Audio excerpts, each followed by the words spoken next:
you like peeling bananas, you're really gonna like this part because we're peeling. So I usually peel the backing just about an inch, and then I put it on my prepped tumbler. I sanded the tumbler and wiped it down with alcohol. I just wanted to remove that protective finish over the stainless steel. And then what I'm gonna do is that inch that I exposed, that's what he said. Oh my God, I'm sorry. I'm gonna go ahead and place it on the tumbler, and then with my fat sausage fingers, I'm just gonna go back and forth to slowly remove any air bubbles that are underneath the vinyl. Now, the reason I like doing it this way is because as you push with your fingers and rock them back and forth, like you would rock the boat, R.I.P. Aaliyah. Once you go back and forth and you're applying a little bit of pressure, you're slowly going to be pushing that backing off of the vinyl as it's moving forward. So this is a really easy way for you to do a full vinyl wrap without getting it stuck everywhere and having to remove all the backing, and then your vinyl's sticking everywhere and you're not ready for it to be stuck in certain areas. That way you just have to worry about the little section that you exposed, and all you have to do is, get that part on there smoothly. Am I making sense? Sometimes I'm like, wow, I'm so good at explaining, and sometimes I'm like, what did I just say? I think you guys get it though, especially because you can see me, Some people have a hard time cutting the seam where they line up. So if you take a piece of tape, painter's tape, and line it up, that helps you really cut a straight line. Little hack for you. So what I'm gonna do is I'm gonna take my vinyl and I'm gonna pull it up and into the rim. And then I'm gonna take my X-Acto knife and just cut off the excess. You're gonna do the same thing at the bottom. You're gonna pull and tuck just like you do with your faja. And then once we have it nice and tucked like that, I like the stretchy kind of vinyl just because it makes it a little bit easier to get that round bottom like mine. Just kidding. Anybody who follows me knows I don't have a round bottom. I only have a round belly. Okay, once we do that, we're gonna take our X-Acto knife and we're just gonna cut the little bit of excess. It doesn't have to be perfect because we're gonna glitter the bottom. Now you're gonna take a precision, I'm really bad at pronouncing that word, precision tip glue bottle. I got it off of Amazon. It is gonna be linked in the description. And I am using glitter glue. I'm using glitter glue because I am using art glitter glue. It's right here. It's from Amazon. It works better than Mod Podge. You can use Mod Podge, but I feel like this is a little bit stronger. So I like to use this, but like I said, that's just me. You can use Mod Podge. Mod Podge is gonna work just as amazing. And what I'm doing is I did all of the black outlines first. I started with black because black is the darkest color and I didn't want to contaminate black over any of my other colors. So first I went around the entire tumbler and I did all of the black detailing, the little seeds and all of that good stuff. Honestly, all of this all together took me about 2 hours, but I kept getting up and taking breaks and going outside, and there was a lot of stuff that I had to do while I was filming. So I would say it took a good 2 hours to make, but it was very therapeutic and I had a lot of fun. And it's kind of like the equivalent of like a tangram or one of those designs that's very time consuming, but it's so satisfying. And to me, of course, you don't want every single one of your tumblers to like take forever, but also you need to put a little bit of love into your tumblers. And sometimes it does require a little bit of extra work and a little bit of extra patience to end up with a really beautiful like product, So was this, tedious? Yes. Was it worth it? Yes. So what you see me doing here is I took my glue and I filled the entire area that was green. Now, you don't have to do it the way that I'm doing it, but I decided to use 2 shades of green because I wanted it to have a really nice fading ombre effect. And so that's why I decided to use 2 different shades of green, which I will list them in the description, but you don't have to do that. You can use just one green. So I did the green section first, and then I went in with the pink, and I did the exact same thing with the pink. I started with a light pink and moved into a darker pink to create that nice ombre. Now, If you don't want to tediously move your little precision tip around those little black glitter seeds, what you can do is you don't have to do them. And then in the end, you can just go back over once you get epoxy on your tumbler. You could either draw the seeds on with an acrylic marker, or you can cut them out of vinyl. I wanted to make them out of glitter, so I did it this way, but you can always take anything that I make and make it your own, tweak it, add whatever you think will look better. I think that's the beauty of art and creating and crafting and being inspired from one another, is that you can see something and figure out a way that you could make it better. And that's always okay with me. So that's just the way I did it. But like I said, you could do vinyl or draw them on after you have epoxy. But look how pretty they are. And I feel like I don't want to brag. I don't. But I feel like I did a really good job with my ombre. Also, I know it's called ombre, but you know, boring. And so I did all of the watermelons first, and then I moved on to the popsicles. Now, I recommend that you do it this way just because it was so much faster to be able to do just all of the watermelons and get all of those colors out of the way, so that I wouldn't have to keep going back and forth, opening and closing bottles for different colors. Like I had my two greens and my two pinks out, and those were the only colors that I was using until I was done with the watermelons.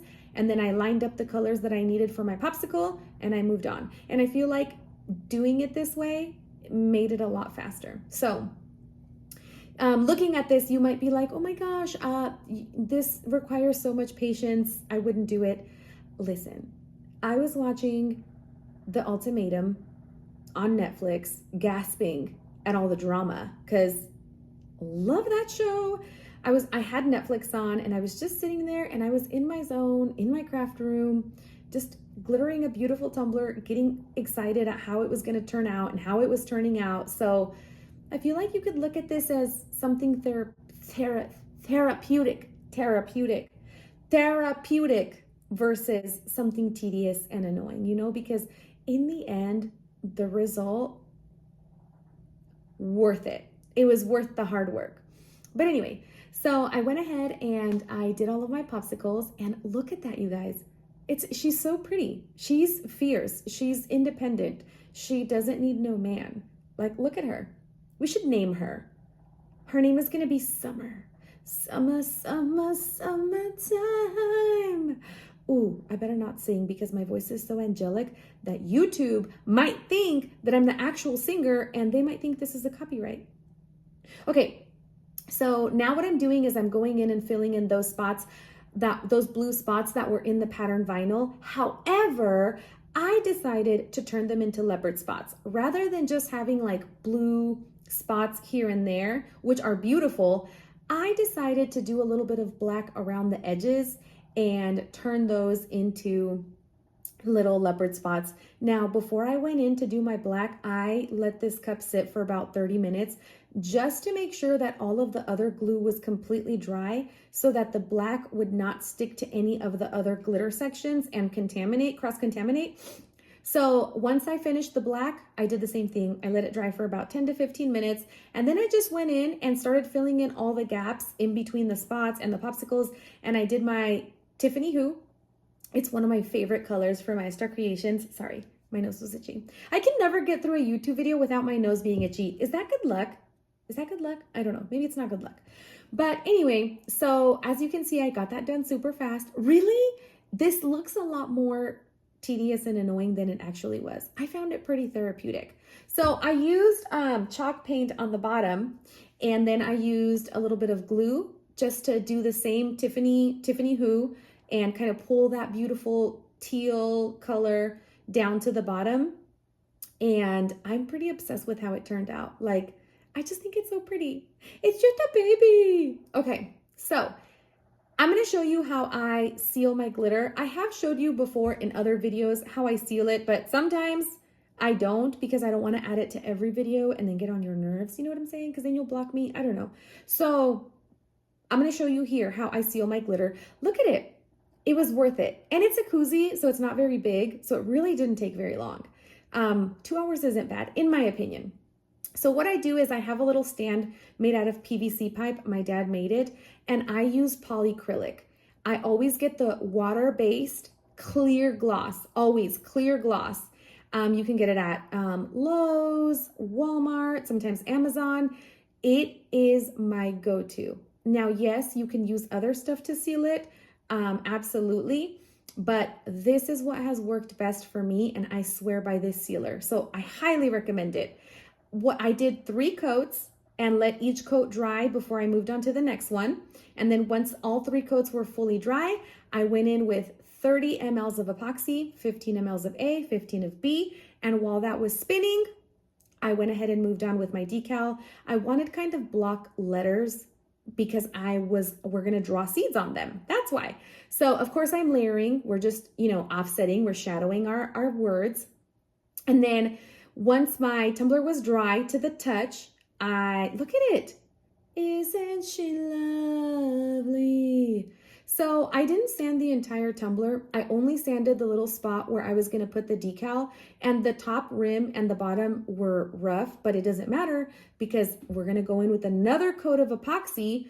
And I just needed the area where the decal was going to go to be smooth. So I used my super duper ghetto ratchet setup to hold up my tumbler. And then I applied my word, used my booger hooks to push it down.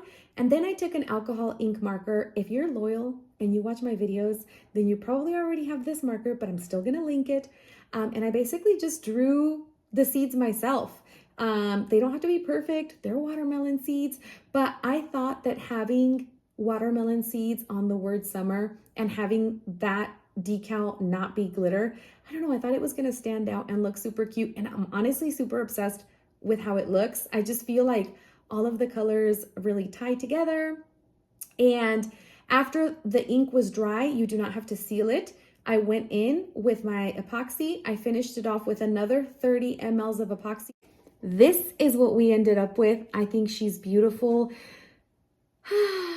She's beautiful. I love her so much. I think I made this last year. I may have made this in 2020. No, I made this in 2020. Yes, this was from 2020. It's a watermelon. How freaking cute. And then I made this one last year.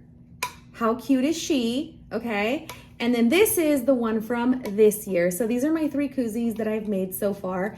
I love them. I think they're beautiful. They're fierce. They're everything in life. These koozies are from the Steel Magnolia.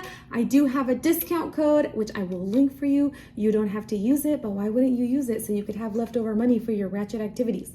Anyway, thank you for watching. I'll be back on Wednesday with another ratchet video, and I love you so much. Besitos.